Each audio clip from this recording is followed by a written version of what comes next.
السلام علیکم، تاک نیوز میں خوش آمدید۔ ٹیشو پیپر فیکٹری میں لگی آگ پر 23 گھنٹوں بعد بھی قابو نہ پایا جا سکا۔ پشاور کے انڈسٹریل اسٹیٹ پر ٹیشو پیپر کے کارخانے میں لگی آگ پر 23 گھنٹوں بعد بھی مکمل قابو نہ پایا جا سکا۔ ریسکیو حکام کے مطابق پشاور کے علاقے حیات آباد میں کارخانے میں گزشتہ روز لگنے والی آگ کو بجھانے کا عمل تاحال جاری ہے۔ کچھ حصوں میں اب بھی آگ جل رہی ہے۔ ریسکیو حکام نے بتایا کہ آگ کے باعث کارخانے کی عمارت کو بھی نقصان پہنچا ہے۔ آگ بجھانے میں ریسکیو 1122 کی 25 سے زائد گاڑیاں حصہ لے رہی ہیں۔ اس کے علاوہ ریسکیو 1122 کے 100 سے زائد اہلکار بھی آگ بجھانے کے عمل میں مصروف ہیں۔ آگ پر قابو پانے کے لیے چارسدہ، مردان، صوابی، نوشہرہ اور ضلع خیبر کی ٹیمیں بھی حصہ لے رہی ہیں۔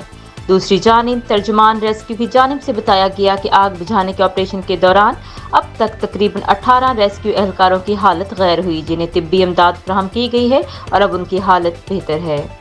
مزید خبروں اور اپڈیٹس کے لیے سبسکرائب کریں ہمارا چینل اور دیکھتے رہیے تاک نیوز۔